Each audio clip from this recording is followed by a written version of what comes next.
का दर्शन, आत्मदर्शन, स्वयं का दर्शन, आत्म ज्योति जगा ले। बुझी हुई जगा कर ज्योति, स्वराज्य फिर पाले। आत्मदर्शन, स्वयं का दर्शन।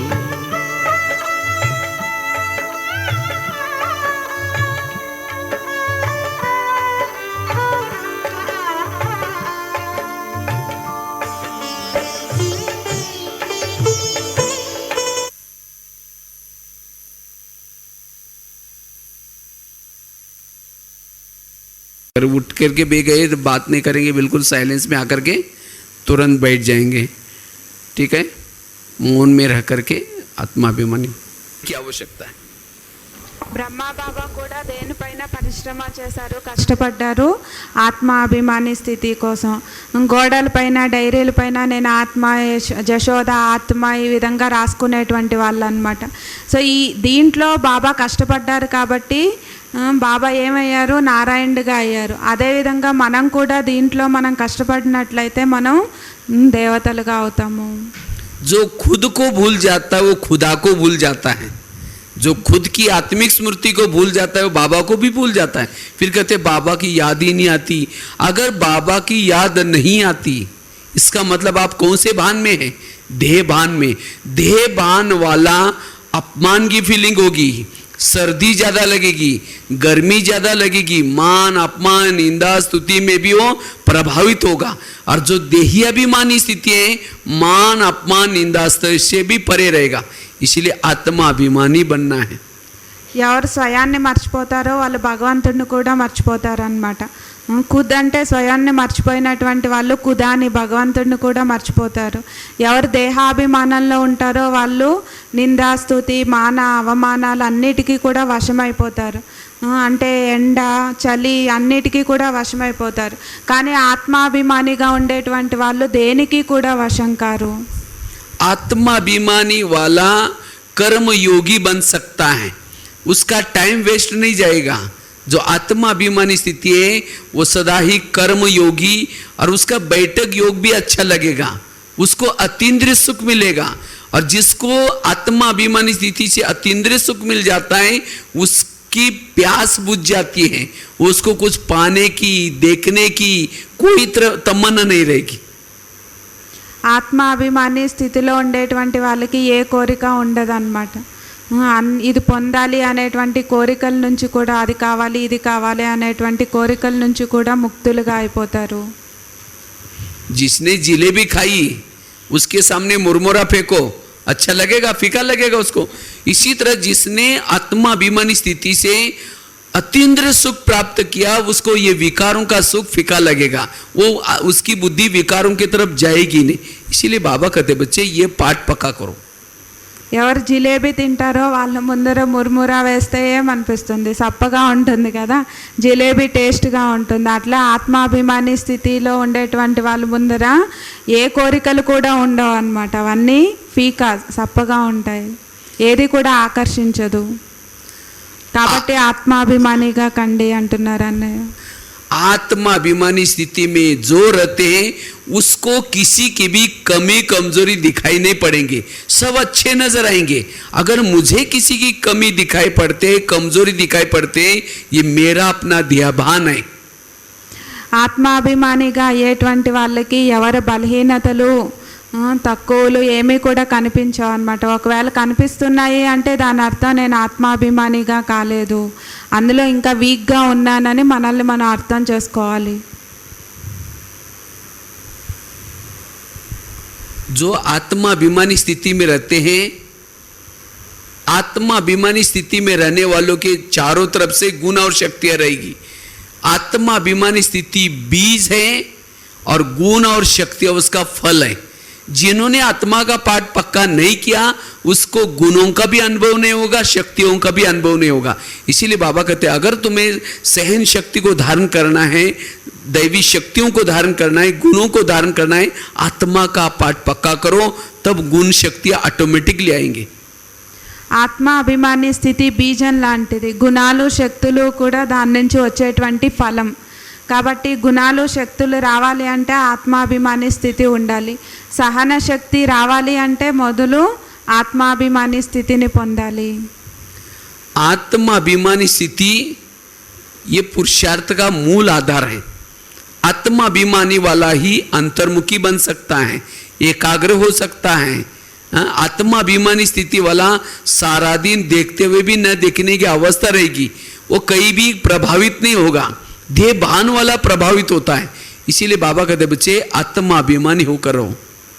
ఆత్మాభిమాని స్థితి పురుషార్థంలో ముఖ్యమైనటువంటిది. ఆత్మాభిమాని స్థితి నుండి అంతర్ముఖత ఏకాగ్రత వస్తుందన్నమాట.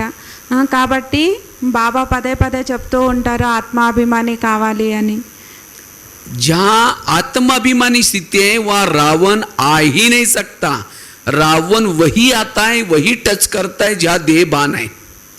ఆత్మాభిమాని స్థితి ఉన్నట్లయితే రావణుడు రావడానికి కూడా ఛాన్స్ లేదన్నమాట, అవకాశం ఉండదు. రావణుడు ఎప్పుడు వస్తాడు? దేహాభిమానంలో ఉన్నట్లయితే రావణుడు వస్తాడు. सीता के सामने रावण आता है, ये तिली जला करके रख देते, तिली जलाते ही रावण भाग जाता है, वहां उसको टच भी नहीं करता। इसी तरह आज हम रावण के राज्य में रहते हैं, तो रावण मुझे टच ना करे, इसीलिए मुझे ही आत्मा की तिल्ली सदा जला करके रखनी है। అంటే మనం అంత పవర్ఫుల్గా ఉండాలన్నమాట. రావణుడు వచ్చినప్పుడు సీత ఏం చేశారు? తిలిని వెలిగించారనమాట. సో దాన్ని వెలిగించినప్పుడు ఆ సీతని టచ్ కూడా చేయలేకపోయారు. అట్లే మనం కూడా ఆత్మాభిమాని స్థితిలో ఉన్నట్లయితే రావణుడు మనల్ని టచ్ కూడా చేయలేరు. भूत किस घर में रहता है? जिस घर में लाइट नहीं है वहां भूत रहता है। एक भूत आएगा, दूसरा आएगा, तीसरा आएगा, पूरा बंगला वो भूत बंगला बन जाता है। इसी तरह माया रूपी भूत हमारे पास कब आता है? जिस शरीर रूपी घर में आत्मा की लाइट नहीं है वहां विकार रूपी भूत आकर के रहते हैं। एक भूत, दूसरा भूत, तीसरा भूत, और पूरा बंगला भूत बंगला बन जाता है। ఏ ఇంట్లో అయితే లైట్ ఉండదో అక్కడ భూతాలన్నీ వచ్చి చేరుతాయి అన్నమాట, భూత్ బంగ్లా అయిపోతుంది. అట్లే మనలో కూడా ఆత్మ లైట్ లేదు అంటే ఆత్మాభిమాని స్థితిలో లేము అంటే అన్ని భూతాలు వచ్చి మనం ఎలా అవుతాం? భూత్ బంగ్లా అయిపోతాం అంటున్నారు అన్నయ్య. भूत डरता है किसको? लाइट से डरता है। कहते पहले जमाने में बहुत सारे भूत रहते थे, लेकिन आजकल भूतों का नाम निशानी खत्म हो गया। क्यों? क्योंकि चारों तरफ लाइट हो गई। इसी तरह विकारूपी भूत भी डरता है किससे? आत्माभिमानी स्थिति से। इसीलिए आप अपने शरीर में हमेशा आत्मा की लाइट जलाकर रखो, कोई भी विकारूपी भूत नहीं आएगा। భూతాలు లైట్ని చూసి భయపడతాయి అన్నమాట. అందుకే ఇప్పుడు భూతాలు లేవు, ఎందుకంటే అన్ని చోట్ల లైట్ ఉంది కాబట్టి భూతాలు రావట్లేదు. అట్లే మనం కూడా ఆత్మరూపి లైట్ని వెలిగించుకున్నట్లయితే భూతాలన్నీ పంచవికారాలు కూడా భయపడి వెళ్ళిపోతాయి అన్నమాట. కాబట్టి ఫస్ట్ ఆత్మాభిమాని స్థితిలో ఉండాలి. हमारे दो लक्ष्य हैं, एक है संगम का लक्ष्य, दूसरा है सत्युग का लक्ष्य। संगम का लक्ष्य है अशरीरी बनना, विधेयी बनना, बिंदुरूप बनना, बीजरूप बनना, बाप समान, जिसको कहते बाबा बाप समान बनना। और सत्युग का लक्ष्य क्या है? लक्ष्मी नारायण बनना, देवता बनना, उच्च पद प्राप्त करना। लेकिन याद रहे जो संगम के लक्ष्य तक पहुंचेगा सत्युग का लक्ष्य उसको मिल ही जाएगा। संगम की लक्ष्य की परिचय है भविष्य का लक्ष्य। మనకి రెండు లక్ష్యాలు, ఒకటి సంగం యుగం యొక్క లక్ష్యం, ఇంకొకటి సత్యుగం యొక్క లక్ష్యం. సంగం యుగంలో మనం ఏం కావాలి? అశరీరి కావాలి, విదేహి కావాలి, బీజరూప స్థితిని పొందాలి, తండ్రి సమానంగా కావాలి. ఇవన్నీ పొందినట్లే మళ్ళీ సత్యుగం యొక్క లక్ష్యం ఏంటి? దేవతలుగా కావాలి, లక్ష్మీనారాయణలుగా కావాలి. ఇది సత్యుగం యొక్క లక్ష్యం అన్నమాట. అయితే సంగం యుగం యొక్క లక్ష్యాన్ని పొందినట్లయితే తప్పనిసరిగా మనం సత్యుగంలో ఏం పొందాలో దాన్ని పొందుతాము. కాబట్టి ఫస్ట్ సంగం యుగం యొక్క లక్ష్యాన్ని కంప్లీట్ చేయాలి. बाबा कहते बच्चे ये आत्मा का लेसन इतना पक्का करो, जैसे बिल्डिंग बनाते हो तो फाउंडेशन बड़ा मजबूत होना होता है। अगर फाउंडेशन कच्चा है तो कभी भी आंधी आएगी, तूफान आएगी, बिल्डिंग भी गिर जाएगी। इसी तरह अगर मैं विघ्नों में फेल होता हूँ, इसका मतलब मेरा आत्मा का लेसन पक्का नहीं है। इसीलिए कभी काम का भूत कभी गिराता है, कभी क्रोध में आते आते। क्यों? आत्माभिमानी नहीं। जो आत्माभिमानी स्थिति में है उसकी मजबूत बिल्डिंग बनेगी। బిల్డింగ్కి ఏదైతే ఫౌండేషన్ ఉంటుంది కదా, ఫౌండేషన్ స్ట్రాంగ్గా ఉంటే బిల్డింగ్ బాగుంటుంది. అట్లే ఆత్మాభిమాని స్థితి మనకి ఫౌండేషన్ అన్నమాట. ఆ ఫౌండేషన్ సరిగ్గా లేదు అంటే కొన్నిసార్లు వికారాలకి వశమైపోతాం, కామ క్రోధాలకి వశమైపోతాం. అంటే దానికి కారణం ఫౌండేషన్ సరిగ్గా లేదు, గట్టిగా లేదు. అందుకే బాబా చెప్తారు ఫౌండేషన్ గట్టిగా ఉండాలి, ఆత్మాభిమాని స్థితిని పొందాలి అని. बाबा कहते बच्चे जीते जी मर जाओ, तो आप लोग मरे हैं या जिंदे हैं बताओ? బాబా బతికి ఉంటే కూడా చనిపోవాలని చెప్తారు. మీరు అందరూ బతుకున్నారా చనిపోయినారా చెప్పండి అంటున్నారు అన్నయ్య. చనిపోయినాము. क्या మరే హే బోల్ రే. मरे हैं? अच्छा, समझो कोई मरा हुआ व्यक्ति पड़ा है, उसको कोई गाली देंगे, अपमान करेंगे, निंदा करेंगे, बुराई करेंगे या महिमा करेंगे, वो कुछ बोलता है? उसको अपमान करो, निंदा करो, गाली दो, कुछ नहीं बोलता. उसकी महिमा करो तो भी कुछ नहीं बोलता, एकाग्र. इसको कहेंगे मरा हुआ. చనిపోయినటువంటి వాళ్ళకి మనం నిందించిన, అవమానం చేసిన, కొట్టినా తిట్టినా ఏమి ఫీలింగ్స్ ఉండవు. ఏమన్నా ఉంటాయా? మళ్ళీ ఏమన్నా అంటారా? ఏమన్నారు కదా. అట్లే మనం కూడా చనిపోయాము అంటే మనల్ని ఏమన్నా సరే మనకి ఏమీ అనిపించకూడదు. ఆ విధంగా చనిపోవాలి. వాళ్ళకే చనిపోయారు అని చెప్తారు. अगर हमारी कोई निंदा करता है, अपमान करता है, संकल्प चलते, रूठ जाते, फीलिंग आते, इसका मतलब हम जिंदे हैं, तो उसको मरा हुआ थोड़ी कहेंगे. इसीलिए या कभी कभी मरते, कभी कभी जिंदे हो जाते. अगर कोई मरा हुआ व्यक्ति को जला के आओ फिर बाद में वापस घर में आ गया, वो तो डर जाएंगे. इसीलिए हम मर करके जिंदा नहीं हो जाओ, मर जाओ. और जब तक मरेंगे नहीं तब तक जीवन का आनंद नहीं आएगा. इसीलिए अशरीरी बनना, विधेयी बनना अर्थात जीते जी मर जाना, और उसको ही परम धाम दिखाई पड़ेगा, स्वर्ग दिखाई पड़ेगा. బ్రతికి ఉన్నట్లే చనిపోవాలి, వాళ్ళకే స్వర్గం కనబడుతుంది, పరంధామం కనబడుతుంది అంటున్నారు అన్నయ్య. ఎలా చనిపోయినటువంటి వాళ్ళు మళ్ళీ ఇంటికి వస్తే ఏమనిపిస్తుంది? భయం వేస్తుంది కదా. అట్లే మనం కూడా చనిపోయాము అంటే చనిపోయాం, మళ్ళీ అలిగేది, తర్వాత మూడ్ ఆఫ్ అయ్యేది, ఫీలింగ్స్లోకి వచ్చేది, ఇవన్నీ కూడా ఇంకా చనిపోలేదు అని. చనిపోయినటువంటి వాళ్ళకి ఇవన్నీ రావు. इसीलिए बाबा कहते बच्चे ये आत्मा का लेसन क्या कर. आज दादियों ने कौन सा लेसन पक्का किया? एक दिन मैं ऐसे गुलजार दादी के पास गया था, तो दादी को मैंने एक क्वेश्चन पूछा, दादी जी आप लोग अभी क्या पुरुषार्थ करते हैं? तो हमने कहा आप पुरुषार्थ तो नहीं कहेंगे लेकिन कौन सा अटेंशन देते हैं? तो दादी ने एक बहुत अच्छा जवाब दिया. कहते कि मैं जब भी कोई मेरे सामने आ जाए वो अशरीरी बन जाए, मैं ये अटेंशन देती हूँ. मैं मतलब दादी ने कहा कि मैं खुद अशरीरी स्थिति में रहती हूँ ताकि मेरे सामने कोई आ जाए वो भी अशरीरी बन जाए. तो देखो आज दादियों भी 77 वर्षों से क्या अभ्यास कर रहे हैं? यही अभ्यास कर रहे हैं. तो यही अभ्यास इस ज्ञान मार्ग का महत्व का है. तो इसीलिए हमें भी क्या करना है? इस लेसन के तरफ ध्यान देना है. यही लेसन हमें कर्मातीत बनाएगा, कर्मेंद्रिय जीत बनाएगा, వికర్మ జీత్ బనాయేగా. మనం మొదలు ఈ పాఠాన్ని పక్కా చేసుకోవాలి. ఆత్మాభిమాని స్థితిగా అయ్యేది ఇదే మనల్ని కర్మాతీతులుగా చేస్తుంది, కర్మేంద్రియ జీతులుగా చేస్తుంది, కర్మేంద్రియాలపైన విజయిగా చేస్తుంది. మళ్ళా దాదీని ఒకసారి అడిగారనమాట. అంటే దాది మీరేం పురుషార్థం చేస్తారో అని అడగకూడదు కదా, దేనిపైన అటెన్షన్ పెట్టుకుంటారు అని అన్నయ్య అడిగారు. అప్పుడు దాది ఇదే చెప్పారు, నా ముందర ఎవరు వస్తారో వాళ్ళు అశరీరిగా కావాలి, వాళ్ళు అశరీరిగా కావాలి అంటే మొదలు నేను అశరీరిగా కావాలి, ఈ అటెన్షన్ పెట్టుకుంటాను అని దాది చెప్పారనమాట. इसलिए बाबा भी कहते हैं ना 1 साल के बाद ही मधुवन में आना है, क्योंकि 1 साल तक यहाँ योग लगाने से, आत्माभिमानी बनने से बाबा का अनुभव होगा. आज कई मधुवन में भाई बहनें आते हैं, कहते हैं मुझे आज बाबा का अनुभव करना है. जिन्होंने आत्मा का पाठ पक्का नहीं किया, जब बाबा मिलन के लिए भी आएंगे उसको दादी दिखाई पड़ेंगे, बाबा दिखाई नहीं पड़ेगा. इसीलिए बाबा कहते हैं आत्माभिमानी होकर के जाओ. यहाँ भी जब क्लास में बैठे आत्मा अभिमानी होकर के बैठो तो आनंद आएगा. అందుకే బాబా మిలనం చేయడానికి కూడా 1 సంవత్సరం తర్వాత రమ్మని చెప్తారు కదా. ఎందుకంటే 1 సంవత్సరం ఆత్మాభిమాని స్థితిలో ఉన్నప్పుడే బాబా ఎవరు ఎలా ఉన్నారు అనేది అనుభవం అవుతుంది. లేదంటే వస్తారు దాదీనే కనపడతారు కానీ బాబా కనిపించరు, అనుభవం చేయలేరు అనమాట. కాబట్టి మనం ఫస్ట్ ఆత్మాభిమాని స్థితిని పక్కాగా చేసుకోవాలి. सबसे बड़ा विकार है देह भान. सबसे बड़ा काम क्रोध लोग कुछ नहीं है. जहां देह अभिमान आ गया, देह भान माया का प्रवेशता का गेट है. इसीलिए बाबा कहते देहाभिमानी खत्म करो, आत्माभिमानी बनो तो विकार सब खत्म हो जाएंगे. కామ క్రోధాల కంటే మొదలు పెద్ద వికారం దేహాభిమానం. ఎక్కడైతే దేహ బాణం ఉంటుందో అది గేట్, మాయ రావడానికి గేట్ అన్నమాట. అందుకు బాబా చెప్తున్నారు దేహాభిమానాన్ని సమాప్తి చేయండి, ఆత్మాభిమానులుగా కండి.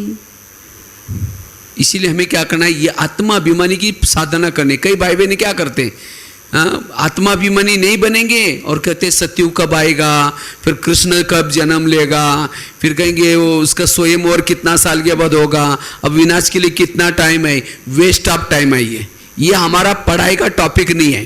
पढ़ाई है आत्माभिमानी बनना, अशरीरी बनना, विधेयी बनना. ఆత్మాభిమానిగా అయ్యేకి బదులుగా ఈ ప్రశ్నలన్నీ అడుగుతూ ఉంటారు అనమాట. వినాశనం ఎప్పుడు వస్తుంది, కృష్ణుడు ఎప్పుడు పుడతాడు, ఇదంతా ఎలా జరుగుతుంది, అన్ని ప్రశ్నలు అడుగుతారు. కానీ ఇది మనకు సంబంధం లేదు. మనం ఫస్ట్ ఆత్మాభిమానులుగా కావాలి, ఫస్ట్ దీనిపైన అటెన్షన్ పెట్టుకోవాలి. अगर कोई कॉलेज का बच्चा किताब सामने लेकर के बोलता है, पढ़ाई करने के बजाय सोच रहे हैं मैं अभी पढ़ाई पढ़ूंगा, पास हो जाऊंगा, फिर शादी करूंगा, फिर गाड़ी लूंगा, फिर ये करूंगा, मकान बांधूंगा, फिर घूमने के लिए जाऊंगा, अगर पत्नी कहना नहीं मानते उसको मारूंगा, यही सोचता रहता है. पढ़ाई नहीं कर रहा है, पढ़ाई में फेल हो गया, उसकी सब प्लान कैंसिल हो जाएंगी. इसी तरह में हमने अशरीरी बनने के बजाय, विधेयी बनने के बजाय, विनाश कब होने वाला है, ये कब होने वाला है, वो तो होने वाला हो ही जाएगा, लेकिन आपकी स्थिति क्या होगी. इसीलिए बाबा कहते बच्चे ये अशरीरी बनो, विधेयी बनो, बिंदुरूप बनो, बीजरूप बनो. ये अभ्यास, ये हमारी पढ़ाई का टॉपिक है. కాలేజీకి వెళ్ళేటువంటి వాళ్ళు ఒకవేళ పుస్తకం ముందర పెట్టుకొని నేను పాస్ అవుతాను, అదవుతాను, ఇదవుతాను, తర్వాత ఈ బండి తీసుకుంటాను, పెళ్లి చేసుకుంటాను, భార్య చెప్పిన మాట వినకపోతే కొడతాను, ఇవన్నీ ఊహించుకుంటూ ఉంటారు అనమాట. ఇవన్నీ ఊహించుకుంటూ టైం పాస్ అయిపోతుంది, ఎగ్జామ్లో ఫెయిల్ అయిపోతారు. అప్పుడు ఏం ఊహించుకున్నారో అవన్నీ పొందగలరా? పొందలేరు కదా. అట్లానే మనం టాపిక్ వదిలేసి మన ఆత్మాభిమానిగా అయ్యేదంతా వదిలేసి ఏం చేస్తాము, వినాశనం ఎప్పుడవుతుంది, ఏం జరగాలో జరిగిపోతుంది, ఏం అవ్వాలో అది అవుతుంది. కానీ మనం అలా ఊహించుకుంటూ ఏం జరుగుతుందో అని ఆలోచిస్తూ మనం ఏం పొందాలో దాన్ని పోగొట్టుకుంటాము. अशरीरी स्थिति में रहने वाला एवर रेडी है. वो कभी भी विनाश हो जाए, कुछ भी हो जाए, वो तैयार बैठा है, एवर रेडी. उसको लगेगा नहीं कि विनाश अभी नहीं होना चाहिए. इसीलिए बाबा कहते बच्चे अशरीरी बनो, अशरीरी स्थिति वाला सदा एवर रेडी है. అశరీరీ స్థితిని అనుభవం చేసేటువంటి వాళ్ళు సదా ఎవర్ రెడీగా ఉంటారు, ఏం జరిగినా కూడా ఎవర్ రెడీగా ఉంటారు. కాబట్టి బాబా చెప్తారు సదా అశరీరీగా కండి. बीती को बिंदी वही लगा सकता है जो बिंदु स्वरूप में रहता है. जो बिंदी में नहीं रहता वो बीती को बिंदी भी नहीं लगा सकता. ఎవరు బిందు స్వరూపంలో ఉంటారో వాళ్ళు గడిచిపోయిన దానికి బిందు పెడతారు, ఫుల్ స్టాప్ పెడతారు. ఎవరు బిందు స్వరూపంలో ఉండరో వాళ్ళు బిందు పెట్టడానికి కూడా సాధ్యం కాదు. वास्तव में मैंने भी इस ज्ञान में आया. लास्ट में मैं अपनी स्टोरी सुनाऊंगा कैसे कैसे ज्ञान में आया. मैं तो बहुत एक साधारण गांव का, मैंने कोई शास्त्र पढ़ने नहीं, ग्रंथ पढ़े नहीं, कुछ भी नहीं है. एकदम गांव में एक गरीब परिस्थिति में ज्ञान में निकला.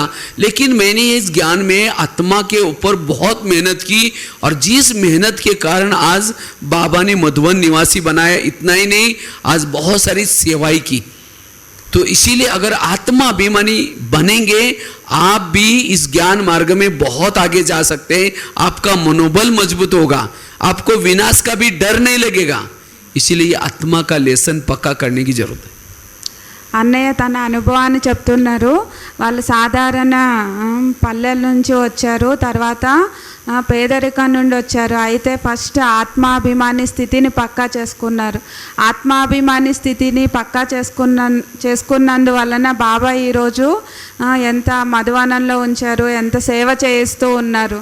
కాబట్టి మొట్టమొదలు మనం ఆత్మ అనేటువంటి స్థితిని పొందాలి, ఆత్మాభిమాని స్థితిని పొందాలి. जो आत्माभिमानी स्थिति में रहते हैं वो है महारथी, वो महारथी बन सकते हैं. इसीलिए बाबा कहते बच्चे इसका पाठ पक्का करो. मैंने इसके लिए क्या कहता, अपना हर घंटे में चार्ट चेक करता था. इतना ही नहीं, मैंने खुद अपने हाथ पर भी लिखा था. इसी हाथ पर लिखा हुआ है मैंने. जब ज्ञान में आया था मैं आत्मा हूँ, मैं बार बार जब खाना खाता था तो भी याद करता मैं आत्मा हूँ, चलते फिरते ये आत्मा हूँ, आत्मा हूँ. इस लेसन ने मुझे बहुत योग को सरल बनाया, धारणा को सरल बनाया. अगर चारों सब्जेक्ट सरल बनाना है, आत्मा का लेसन पक्का करो. ఒకవేళ 4 సబ్జెక్టులో మనం సరళంగా కావాలి అంటే ఆత్మ అనేటువంటి పాఠాన్ని పక్కా చేసుకోవాలి. అన్నయ్య తన అనుభవాన్ని చెప్తున్నారు, చేతి మీద కూడా రాసుకున్నారు నేను ఆత్మ అని. సో అన్నీ నడుస్తూ తిరుగుతూ ఏం చేస్తున్నా కూడా మనం ఆత్మ అనే దాన్ని పక్కా చేసుకోవాలి. ఆత్మ అనే దాన్ని పక్కా చేసుకున్నట్లయితే 4 సబ్జెక్టులో కూడా సరళంగా అయిపోతాము, ఈజీ అయిపోతుంది, సహజం అయిపోతుంది. एक शिष्य था, गुरुजी के पास गया और गुरुजी को कहता है गुरुजी मैं बहुत दान पुण्य करता हूँ, मैं तपस्या करता हूँ, साधना करता हूँ, हाँ, लेकिन मेरे जीवन का उद्देश्य क्या है? कहते हैं ये मैं सब किसी लिए करता हूँ. तो गुरुजी ने कहा कि तुम एक आत्मा हो, इसका अनुभव करने के लिए करते हो. సో ఒక శిష్యుడు గురువు దగ్గరికి వెళ్ళి నేను దాన పుణ్యాలు చేస్తాను, ఇది చేస్తాను, అది చేస్తాను, అయితే నా జీవిత లక్ష్యం ఏంటి అని అడుగుతారు అనమాట. అప్పుడు గురువు చెప్తారు నేను ఆత్మనైనాను, దీన్ని అనుభవం చెయ్యి అని చెప్తారు. तो शिष्य को लगता है ये गुरुजी आत्मात्मा क्या बोल रहा है, वो रूठ के चला गया. फिर कुछ साल के बाद वही शिष्य वापस आया, फिर कहते हैं गुरुजी मैं ये दान कर रहा हूँ, पुण्य कर रहा हूँ, ये सब किसी लिए कर रहा हूँ. उनको लगा कि गुरुजी कहेंगे तुम अगले जन्म में बहुत महान बनोगे, तुम बहुत विद्वान बनोगे, ऐसा कुछ बोलेंगे. लेकिन गुरुजी ने कहा कि तुम एक आत्मा हो, इसका अनुभव करने के लिए करते हो. तो शिष्य को गुस्सा आया, रूठ के चला गया. कहते गुरुजी आपने ये आत्मा क्या लगाया, ना मैं आपका शिष्य हूँ ना आप मेरे गुरु हैं. और जाकर के एक पहाड़ी पर जाता है, सोचता है मैं कूद के मरूं. लेकिन उसको लगता है गुरुजी आत्मा ये क्या बोल रहे हैं. तो तटस्थ होकर के आत्मा का अनुभव करने के लिए बैठे. कुछ समय के बाद उसको आत्मा का अनुभव होने लगा और बहुत सुख मिलने लगा. तब उसको लगा अरे मैं भविष्य में विद्वान पंडित उससे भी ज्यादा मुझे आत्म सुख में ही सुख है. तब जाकर के गुरुजी को कहता है गुरुजी आपने सही बोला था, मैं आत्मा बनने के लिए ये सब कुछ कर रहा हूं. इसी तरह आज हम योग लगा रहे, पुरुषार्थ कर रहे, तपस्या कर रहे, किसी लिए सत्यों का पद पाने के लिए नहीं, लेकिन आत्मानुभूति के लिए. जिन्होंने आत्मा का अनुभव किया उनको सत्युग में जाने का दिल भी नहीं करेगा. संगम का एक एक पल उसको मजा आएगी, आनंद आएगा. इसीलिए बाबा कहते बच्चे ये पाठ पक्का करना, यही हमारा जीवन का उद्देश्य है. మళ్ళా శిష్యుడు కొన్ని రోజుల తర్వాత గురువు దగ్గరికి వచ్చారనమాట. గురువు దగ్గరికి వచ్చి మళ్ళీ అడిగారు దాన పుణ్యాలు ఇవన్నీ చేస్తూ ఉంటాను, ఇది దేనికోసం అని. మళ్ళా చెప్పారు గురు అంటే ఆత్మస్థితిని అనుభవం చెయ్యి అని. మళ్ళా అలిగి కోపం చేసుకొని ఏంటి గురు ఎప్పుడు ఆత్మస్థితిని అనుభవం చెయ్యి, ఆత్మ ఆత్మ అని చెప్తారు అని చెప్పి అలిగి కోపం చేసుకొని వెళ్ళిపోతారు అనమాట. అంటే శిష్యుడు ఏం ఎక్స్పెక్ట్ చేస్తున్నారు అంటే నువ్వు భవిష్యత్తులో నువ్వు విద్వాన్ అవుతావు, ఇలా అవుతావు, అలా అవుతావు అని చెప్తారేమో అని ఆశిస్తూ ఉన్నారు. కానీ ఆ విధంగా చెప్పలేదు కదా, ఆత్మస్థితిని అనుభవం చేయి అని చెప్పారు. కాబట్టి వెళ్ళిపోతాడనమాట. వెళ్ళిపోయి చనిపోదాం అనుకుంటాడు. కానీ ఆత్మస్థితిని ఎందుకు గురువు ఇలా చెప్తున్నారు, ఆత్మస్థితిని అనుభవం చేయమని అని చెప్పి కూర్చొని తపస్సు చేసినట్లుగా కూర్చొని అనుభవం చేస్తారనమాట. అప్పుడు ఆత్మ అనుభూతి కలుగుతుంది. ఆ అనుభూతి ద్వారా అనుకుంటారు గురువు ఎందుకు చెప్పారు అని. భవిష్యత్తులో విద్వాన్ అవుతాను, ఏమవుతానో తెలియదు, దానికంటే సుఖం ఎక్కడుంది, ఆత్మ అవ్వడంలో ఉంది అని అర్థం చేసుకుంటారు అనమాట. అలానే మనం కూడా భవిష్యత్తులో మనం దేవత అవుతాం, స్వర్గంలోకి వెళ్తాం, అది కాదు. కానీ సంగమ యుగంలో మనం ఏం పురుషార్థం చేస్తామో దాని అర్థం ఏంటి, ఆత్మస్థితిని అనుభవం చేసేది. కాబట్టి మొదలు మనం ఆత్మస్థితిని అనుభవం చేయాలి.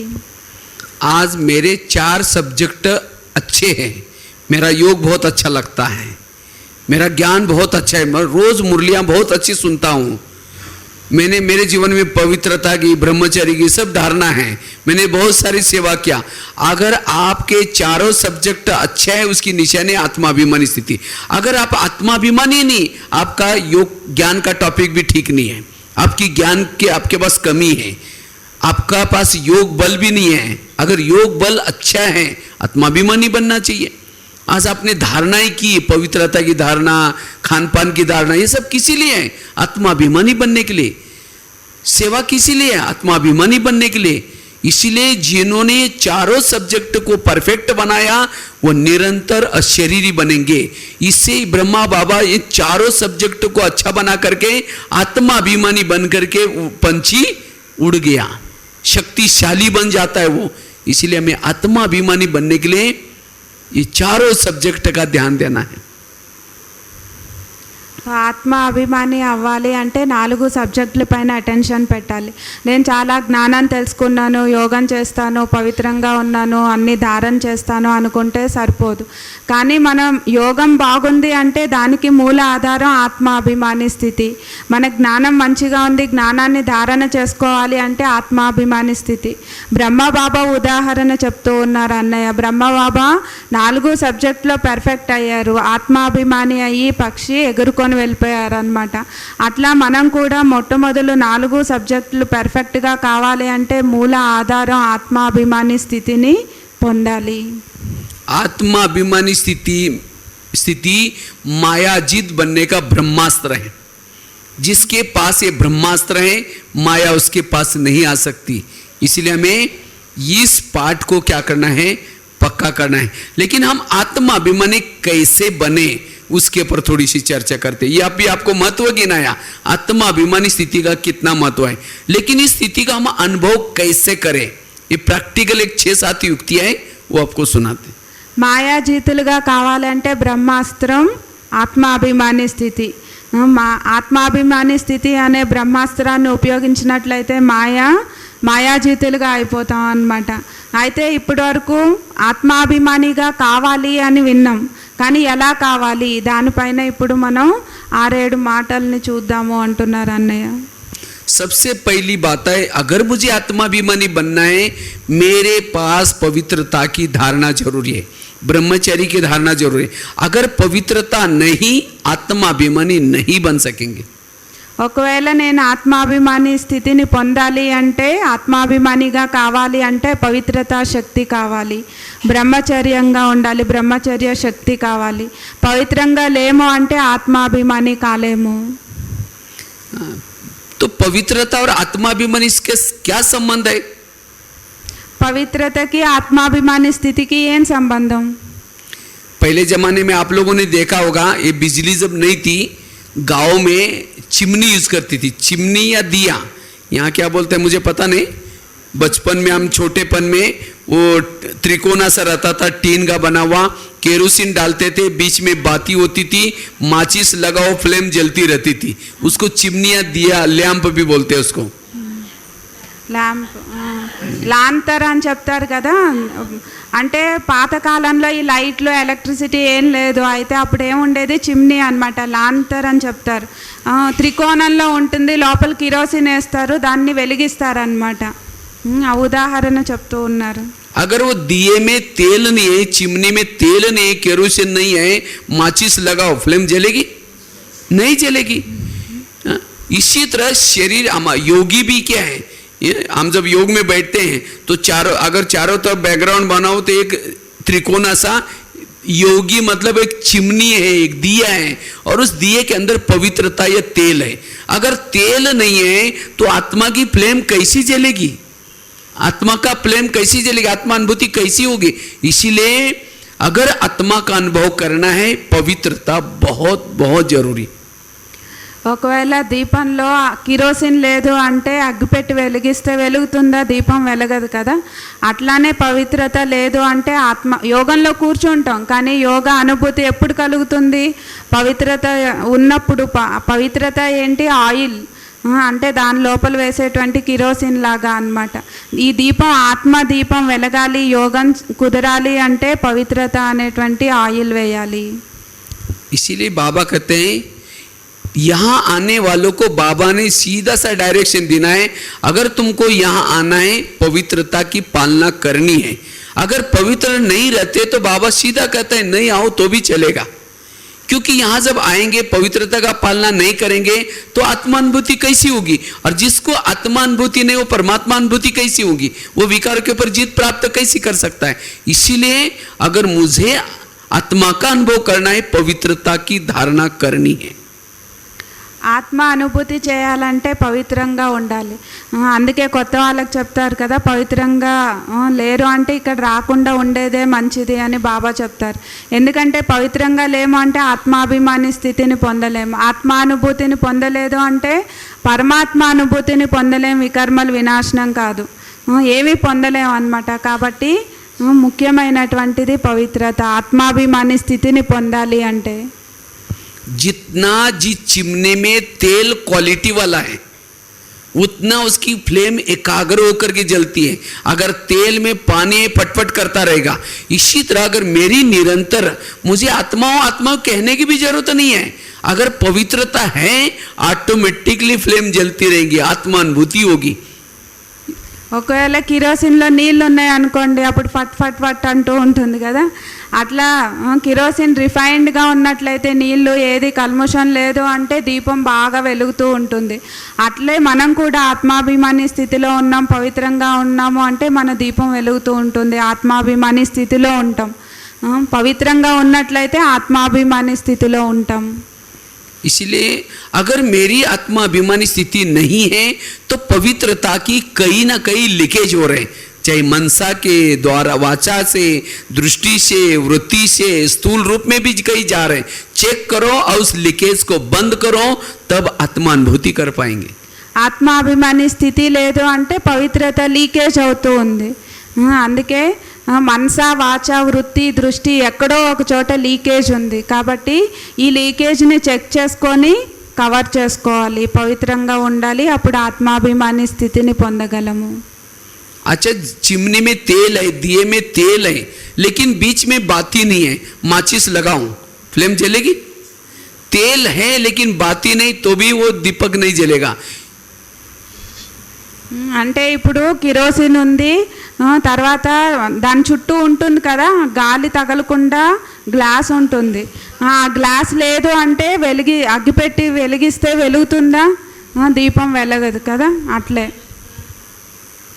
तो इसी तरह हमारे शरीर में पवित्रता है लेकिन स्मृति रूपी बाती नहीं है, हम स्मृति में नहीं रहते। बाबा क्यों कहते बच्चे मन और बुद्धि मेरे में लगाओ, क्योंकि जितना मन बुद्धि बाबा में लगाएंगे हमारी पवित्रता की जो ऊर्जा है वो ऊपर चलेगी, आत्मा तक जाएगी, उसे दीपक जलेगा।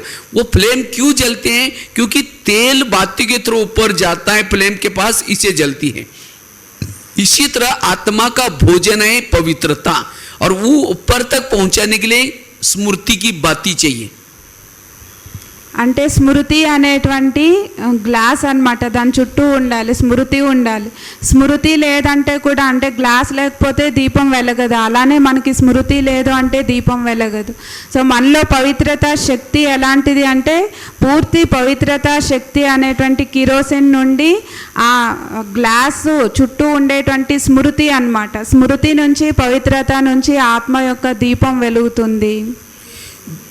जिसकी मन बुद्धि परम धाम में है, जिसकी मन बुद्धि परम धाम में है उसकी ऊर्जा ऊपर चलेगी, जिसको आध्यात्मिक भाषा में भी कहते हैं ऊर्ध्वगामी। और जिसकी मन बुद्धि नीचे धरती पर है, किसी व्यक्ति के साथ है, वस्तु में है, उसकी ऊर्जा नीचे चलेगी, उसको कहते हैं अधोगामी, मना उसका अधपतन होता है। और जिसकी मन बुद्धि परमात्मा की तरफ है उसकी ऊर्जा ऊपर जाते, जैसे दीपक जलेगा, उसका उन्नति होती है। ఎవరి మనసు బుద్ధి పరమాత్మ పైన ఉంటుందో వాళ్ళ దీపం బాగా వెలుగుతుంది అన్నమాట. ఆ కిరోసిన్ దానికి అందుతుంది అన్నమాట, ఆ శక్తి అంది దీపం వెలుగుతుంది. లేదు అంటే ఇక్కడ వ్యక్తులు అన్నిటికీ ఆకర్షణలు అయిపోతారు. బుద్ధి ఎవరిపైనైనా దేనిపైనైనా వెళ్తుంది అంటే అధోగతి అయిపోతారు అన్నమాట. दूसरी बात है, तो एक तो पवित्रता आत्मा अभिमानी के लिए जरूरी है। दूसरी है, अगर मुझे आत्माभिमानी बनना है, मुझे निरंकारी बनना है। जितना जो निरंकारी उतना निराकारी। अगर मेरे को निराकारी स्थिति का अनुभव नहीं होता, इसका मतलब मेरे में कोई ना कोई अभिमान है। अभिमान वालों के संकल्प चलते हैं, और जिसके संकल्प ज्यादा चलते हैं वो कभी भी निराकारी स्थिति की अनुभूति नहीं कर पाता। इसलिए निरंकारी बनो, तब निराकारी बनेंगे। ఆత్మ అభిమాని స్థితిని అనుభవం చేయాలంటే ఒకటి పవిత్రత, రెండోది నిరహంకారి. నిరహంకారిగా ఉన్నట్లయితే నిరాకారి స్థితిని అనుభవం చేయగలం. నిరాకారి స్థితి అనుభవం కావట్లేదు అంటే ఏదో ఒక అభిమానంలో ఉన్నాము, నిరహంకారిగా కాలేదు అని దాని అర్థం. कभी भी कर्तापन का भान ना आए। बाबा कराता है, बाबा मेरे साथ में, बाबा बाबा निकले, कभी भी मैं नहीं निकले। मैं करते करेंगे, निराकारी नहीं रह सकते। ఎప్పుడు బాబా బాబా అని రావాలి, బాబా చేయిస్తారు, నేను చేస్తున్నాను, నాది నేను అనేటువంటిది రాకూడదు. బాబా చేయిస్తున్నారు, చేయించేటువంటి వాళ్ళు బాబా అనేది ఉండాలి. ఈ విధంగా నిరహంకారిగా కావాలి. इसीलिए बाबा कहते हैं हर पल करण करावनार की स्मृति रहे। करण करावनार बाबा है, मैं निमित्त हूं। जैसे कठपुतली को चलाते, कठपुतली वो चलाने वाला दिखाई नहीं पड़ता, वो पर्दे के पीछे बैठता है और महीन धागे बांध करके उसको चलाया जाता है। अगर कठपुतली का डांस करके कोई तालियां बजाए, वाह कितना अच्छी कर रहे, तो खींचने वाला कहेगा अच्छा कर ले, वो खींचेगा नहीं तो वही लटक जाएगी। इसी तरह इस पर्दे के पीछे परम धाम में बाबा है, और वहां से हमारे से सेवा कराता है, कार्य कराता है। लेकिन जब कार्य में वाह होते हैं, हम कहते हैं मैंने किया, मैं बहुत अच्छा कराता हूँ। खींचने वाला कहेगा अच्छा कर ले, वो खींचेगा नहीं तो वही लटक जाएगी। इसीलिए सदा उस करण करावनार की स्मृति रहे, मैंपन से मुक्त बने, वही निरंकारी निराकारी बन सकता है। చేసి చేయించేటువంటి వాళ్ళు బాబా. ఏ విధంగా బొమ్మలాట ఉంటుంది కదా, బొమ్మలాటలో ఏం చేస్తారు, వెనకాల నుండి దారం కట్టి దాన్ని ఆడిస్తూ ఉంటారు. అప్పుడు ఎదురుగా చూసేటువంటి వాళ్ళు ఈ బొమ్మలు బాగా ఆడుతున్నాయి అంటే ఆడించేటువంటి వాళ్ళు ఎక్కడికి పోతారు, ఆపేస్తే ఆడించేటువంటి వాళ్ళు ఆపేస్తే ఏమవుతుంది, ఆ బొమ్మలు అక్కడే ఇరుక్కుపోతాయి, అక్కడే అలానే ఉంటాయి అన్నమాట. అలానే పరదాకి వెనకాల, స్క్రీన్కి వెనకాల చేయించేటువంటి వాళ్ళు, చేయించేటువంటి వాళ్ళు బాబా. బాబా మనతో చేయిస్తున్నారు కాబట్టి దీన్ని ఎప్పుడూ మర్చిపోకూడదు. దీన్ని గుర్తుంచుకొని నిరహంకారిగా అవ్వాలి, నిరాకారి స్థితిని అనుభవం చేయాలి. आज मेरे पास ज्ञान बहुत है, मैंने ज्ञान को अच्छी तरह समझ लिया। विद्या विनय शोभते, मेरे पास विद्या है, उसकी निशान है विनम्रता, और विनम्रता वाला तृप्त बनेगा, उसके मन का भटकना बंद हो जाएगा, इच्छाएं तृष्णाएं कामनाएं सब खत्म, और वो ही निराकारी स्थिति में रह सकता है. ఇప్పుడు మన దగ్గర విద్య ఉంది, విద్యకి గుర్తేంటి, నమ్రత. నమ్రంగా ఉండేటువంటి వాళ్ళు అన్నీ పొందుతారు. ఆ కామన్లు కోరికలు ఇచ్చ అంటే అది పొందాలి ఇది పొందాలి అనేటువంటిది ఏది ఉండదు అన్నమాట. ఏం పొందాలో అది పొందామో అనే స్థితిలో ఉంటారు. इसलिए बाबा कहते बच्चे निरंकारी धारण करो। जिसने नम्रता धारण की वो कभी भी मरता नहीं। नम्रता वो कभी भी मरता नहीं, अमर है। और जिसके अंदर अभिमान आया वो खत्म हो गया। एक बार सागर ने नदी को पूछा, आप भी जब भी आते हैं बड़े बड़े पेड़ों को लाते, घास क्यों नहीं लाते? तो सागर ने, नदी ने कहा घास मेरे पानी के सामने झुक जाता है, इसीलिए उसको नहीं लाती हूँ। पेड़ नहीं झुकता इसीलिए उखाड़ करके लाती हूँ। तो जो जीवन में अकड़ करके चलता है वो उखड़ जाता है, और जो झुक करके रहता है वो टिक करके रहता है। इसीलिए नम्रता जरूरी है. నమ్రత అంటే ఎప్పుడు చనిపోనటువంటి వాళ్ళు అన్నమాట. నమ్రత అంటే మర్తా నహి అంటే చనిపోనటువంటి వాళ్ళు. అహంకారంలోకి రావడము అంటే చనిపోవడం. ఎప్పుడు మనం వంగి ఉంటామో అప్పుడు నమ్రంగా ఉంటామో, ఎప్పుడు చనిపోము. అహంకారంలోకి వస్తాము అంటే చనిపోతాము.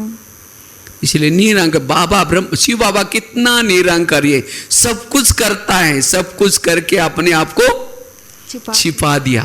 सब कुछ करता है लेकिन कहता है बच्चे मैं कुछ नहीं करता हूं, ये तो सब ड्रामा मेरे से कराता है, ये मैं कुछ नहीं। कितना निरंकारी, इसलिए वो निराकारी स्थिति में है। बाबा निरंकारी है इसलिए निराकारी है। ये ब्रह्मा बाबा कितना निरंकारी, हमारी दादियाँ देखो कितनी निरंकारी। इसीलिए इस ज्ञान मार्ग में अगर हमें निराकारी स्थिति का अनुभव करना है तो हमें भी निरंकारी बनने की जरूरत है। సో నిరహంకారి శివబాబా ఎంత నిరహంకారి, అన్నీ చేసి కూడా తనని తాను దాచిపెట్టుకుంటారనమాట. అట్లా ఎంత నిరహంకారినో అందుకే శివబాబా నిరాకారిగా ఉన్నారు. మరి తర్వాత బ్రహ్మబాబా ఎంత నిరహంకారి, దాదీలు కూడా ఎంత నిరహంకారి. ఎవరు నిరహంకారిగా ఉంటారో వాళ్ళు నిరాకారి స్థితిని అనుభవం చేయగలరు. अभिमान वालों से बाबा भी दूर रहता है।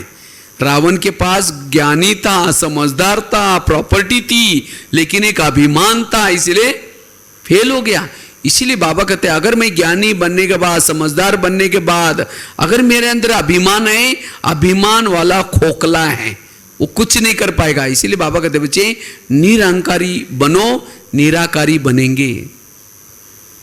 అభిమానం ఉంటే ఫెయిల్ అయిపోతాము, నిరహంకారిగా ఉంటే నిరాకారి స్థితిని అనుభవం చేయగలుగుతాం.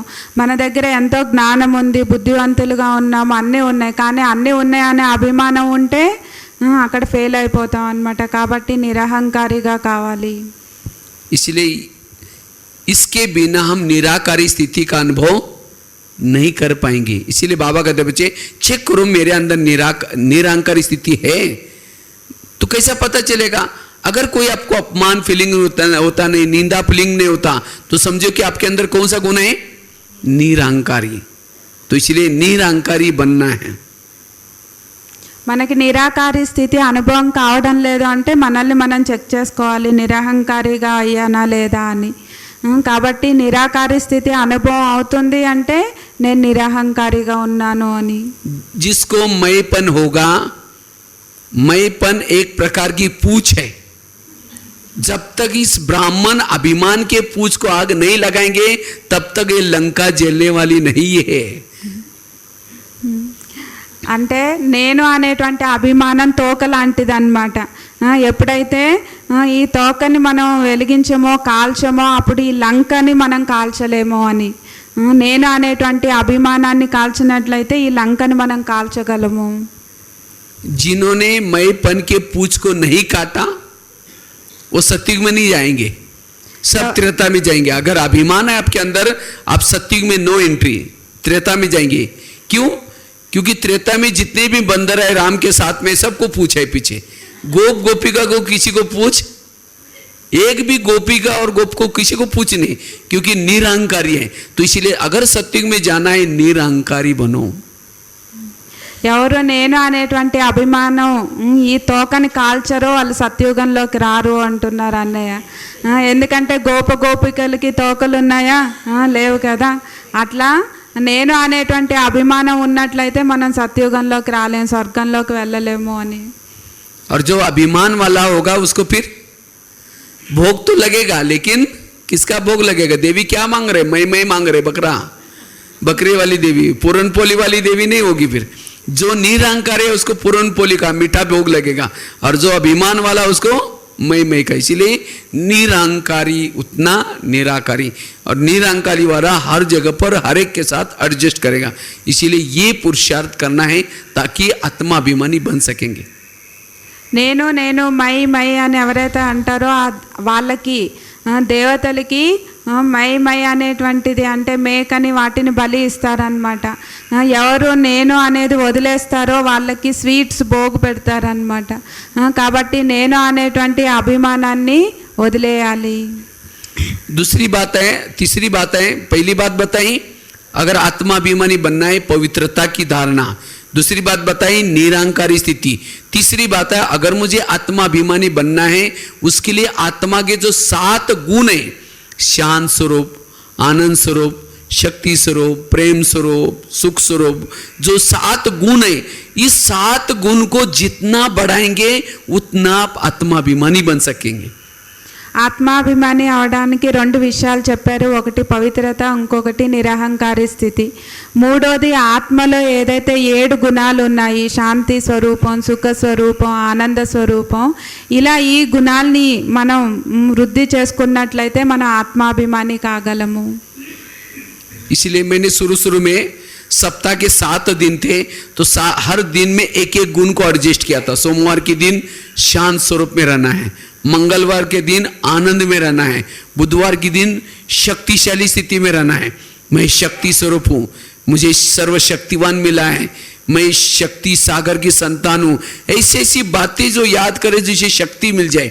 और जितना शक्ति को बढ़ाएंगे उतना आप आत्माभिमानी बनेंगे, जितना आनंद को बढ़ाएंगे आत्माभिमानी बनेंगे, जितना शांत स्वरूप को बढ़ाएंगे आत्माभिमानी। इसीलिए ये 7 गुणों का जो अभ्यास करेगा आत्माभिमानी बनेगा। అందుకే 7 రోజులకి 7 గుణాలు. సోమవారం శాంత స్వరూపాత్మని, తర్వాత మంగళవారం ఆనంద స్వరూపాత్మని, బుధవారం నేను శక్తిశాలి ఆత్మని, సర్వశక్తివంత తండ్రి నా జతలో ఉన్నారు, సర్వశక్తివంత అంటే శక్తిశాలి ఆత్మనైనాను. ఈ విధంగా 7 గుణాలు మనలో నింపుకున్నట్లయితే మన ఆత్మాభిమాని స్థితిని పొందగలము. चौथी बात है, अगर आत्माभिमानी बनना है उसके लिए व्यर्थ संकल्प से मुक्त बनो। आत्मा कोई चीज नहीं है, आत्मा एक ऊर्जा है। अगर इस ऊर्जा का अनुभव करना है व्यर्थों से मुक्त बनो।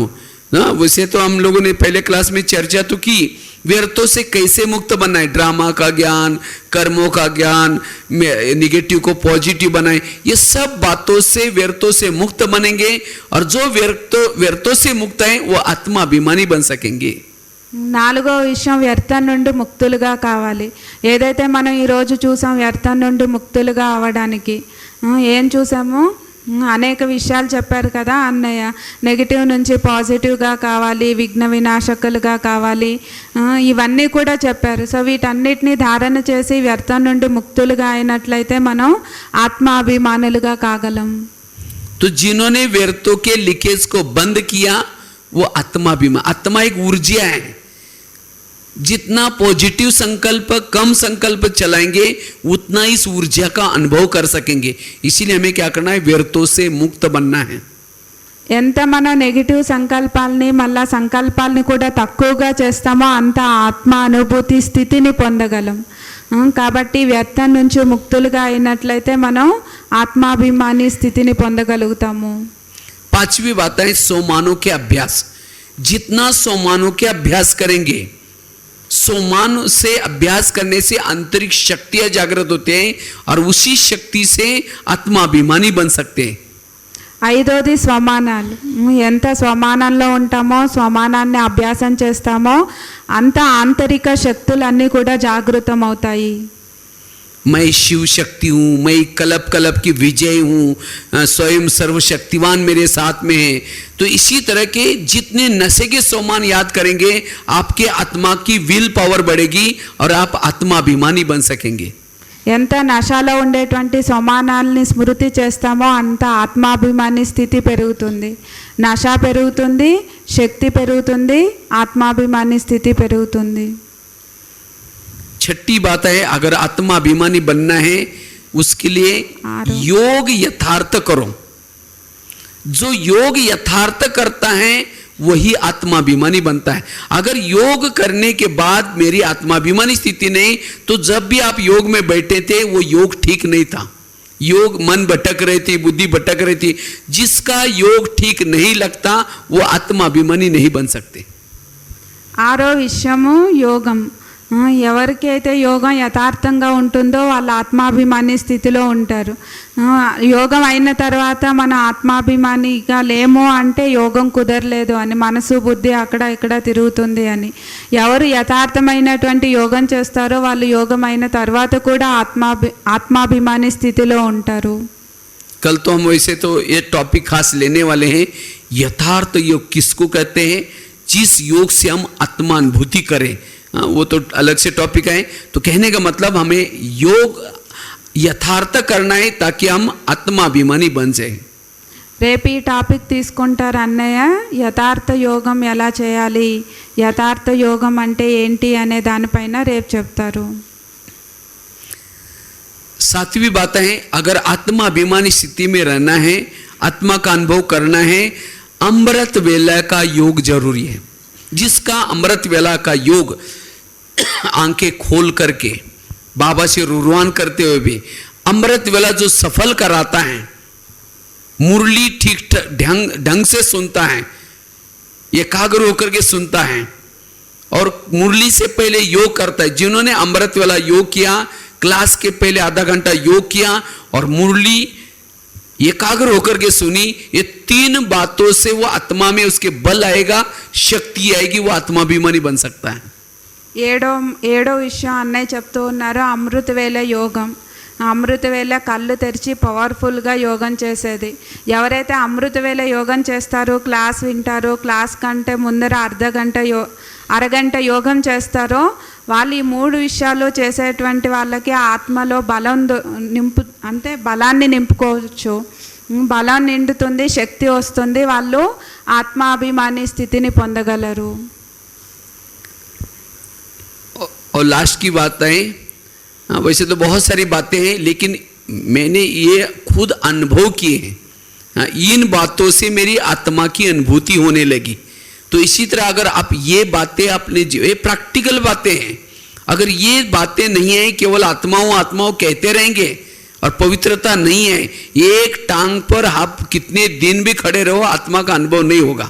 इसीलिए आत्मा का अनुभव करने के लिए ये 6-7 जो बातें आपको बताई, ये प्रैक्टिकल है। ఇలా చెప్తే అనేక విషయాలు ఉంటాయి, కానీ మనం నేను ఆత్మ అనుకొని నిలబడితే మన ఆత్మాభిమాని స్థితిని పొందలేము. ఈ 6-7 మాటలు అన్నీ ఏదైతే చెప్తారో ఇవన్నీ మనం ధారణ చేసినట్లయితే ఆత్మాభిమాని స్థితిని పొందగలము. एक मैंने जो बताया था, 9वीं बात है, मैंने अपने जीवन में आत्माभिमानी बनने के लिए एक बहुत सुंदर एक विजन अभ्यास किया था। उस विजन ने मुझे आत्माभिमानी बनने के लिए बहुत मदद की। वो विजन आपके साथ भी शेयर करते हैं। ఒక విజన్ ఆత్మాభిమాని స్థితిగా అవ్వడానికి చాలా సహయోగం ఇస్తుంది. అన్నయ్య ఆ విజన్ ఏంటి అని మనతో షేర్ చేసుకుంటారు. जैसे बाबा ने पहले मुरली में कहा था, मतलब बाबा ने जब हम 7 दिन का कोर्स किया, पहला लेसन में बाबा ने बोला, ये शरीर आपकी गाड़ी है, आत्मा उसका ड्राइवर है। जैसे लौकिक में भी गाड़ी का ड्राइवर क्या करता है, सारा दिन गाड़ी घुमा फिरा करके रात को उसको गैरेज में लगाता है, और गैरेज में लगा करके गाड़ी के अंदर नहीं सोता, सोने के लिए अपने घर में जाता है। इसी तरह शरीर गाड़ी है, आत्मा उसका ड्राइवर है। तो हमें भी शरीर रूपी गाड़ी को क्या करना है, सारा दिन घुमा फिरा करके रात को उसको गैरेज में लगना है।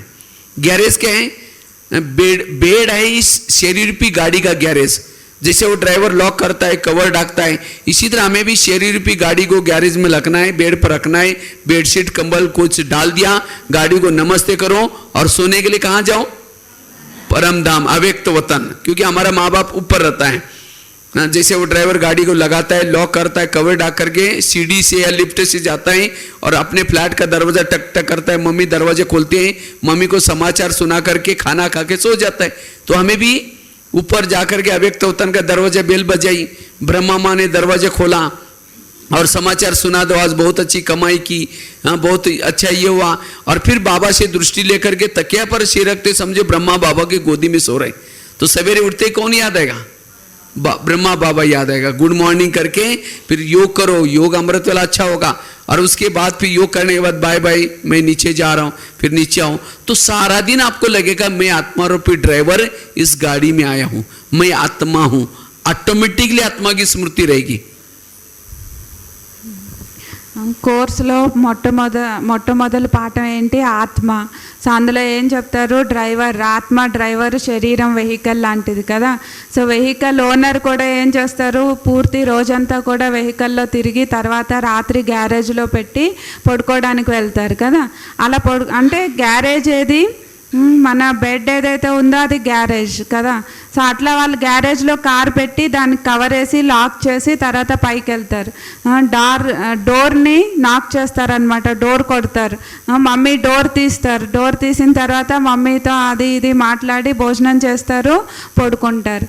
అట్లానే మనం కూడా ఈ శరీర రూపీ కార్ని గ్యారేజ్లో పెట్టి, అంటే ఈ బెడ్ పైన పెడతాం, కానీ మనం ఎక్కడికి వెళ్ళాలి, పరంధామానికి వెళ్ళాలి, అవ్యక్త వతనానికి వెళ్ళాలి. తర్వాత మనం డోర్ కొట్టినట్లయితే బ్రహ్మబాబా డోర్ తీస్తారనమాట.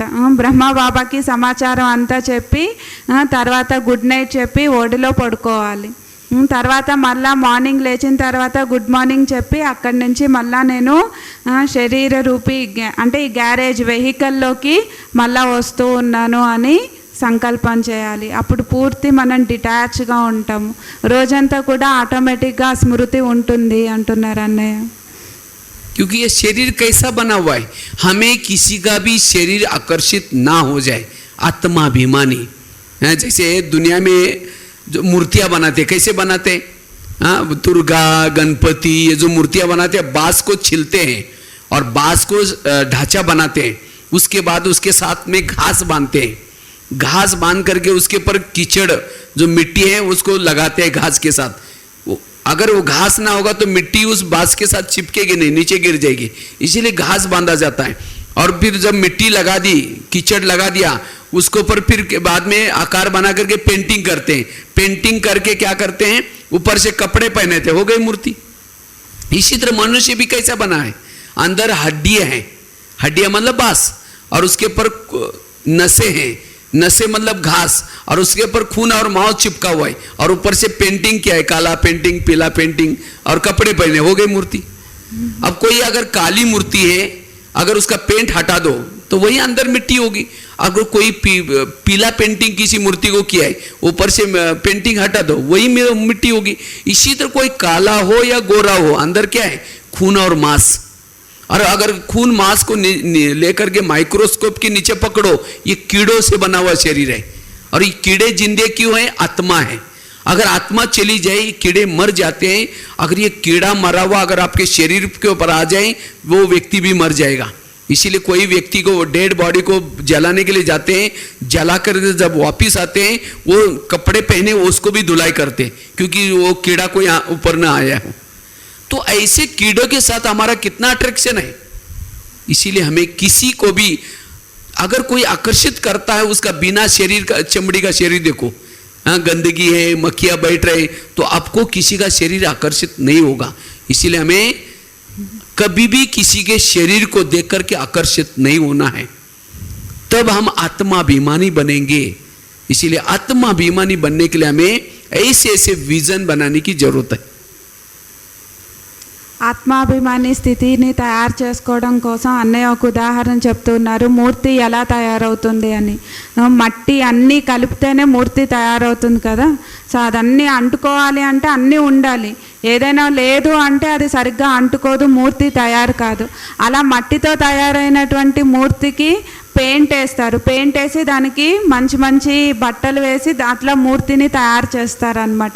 అలానే మన శరీరం కూడా, మన శరీరం లోపల ఉండేటువంటిది రక్త మాంసాలు. దాంట్లో కూడా ఏమున్నాయి, క్రిములు ఉన్నాయన్నమాట. మనం ఈ చర్మం లేకుండా చూసినట్లయితే ఇది రక్త మాంసాలతో కూడినటువంటిది. దీనికి క్రిములు కూడా చాలా క్రిములు ఉంటాయి అన్నమాట. అందుకే ఎవరైనా చనిపోతారు అనుకోండి, లోపల ఆత్మ వెళ్ళిపోతుంది, లోపల ఉండేటువంటి క్రిములు కీటకాలు కూడా చనిపోతాయి.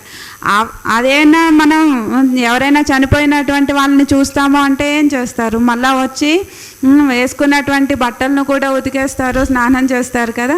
సో ఆ క్రిములు వచ్చి వీటిని చంపేస్తాయి అనేటువంటి భావంతో.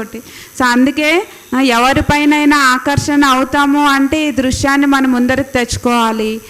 వాళ్ళు నల్లగా ఉన్నా తెల్లగా ఉన్నా వాళ్ళు లోపల ఉండేటువంటిది రక్త మాంసాలు, క్రిములు, ఇదే, ఇంకేమీ లేదు. అందుకే ఏ ఆకర్షణలోకి రాకూడదు.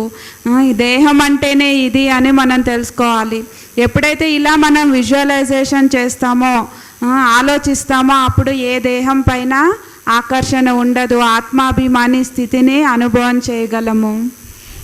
तो बहुत सारी बातें हैं, लेकिन हमें ये जो 6-7 बातें बताई, अगर इसको भी हम अभ्यास करेंगे तो सहज हम आत्माभिमानी बन सकेंगे.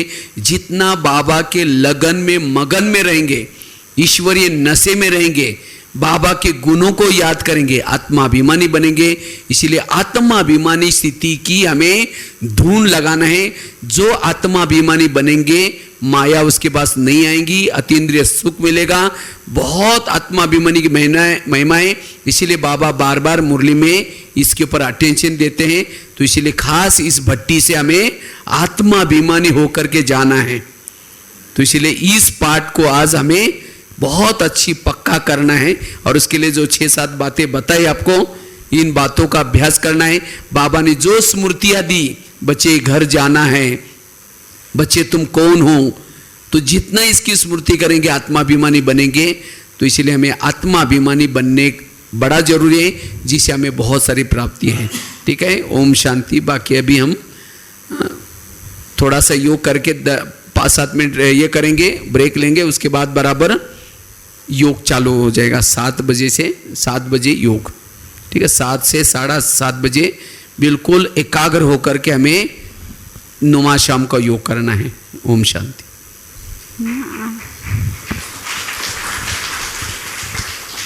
ఇప్పుడు యోగం ఉంటుంది, తర్వాత అంటే అన్నయ్య ఆత్మాభిమాని స్థితిని పొందడానికి 6-7 మాటలు చెప్పారా. అయితే ఇలా చాలా మాటలు ఉన్నాయి, ఇవన్నీ ప్రాక్టీస్ చేసినట్లయితే మన ఆత్మాభిమాని స్థితిని పొందగలము. ఇప్పుడు కాసేపు యోగం చేసి తర్వాత 7 గంటల నుంచి 7:30 వరకు యోగం ఉంటుంది. ఓం శాంతి.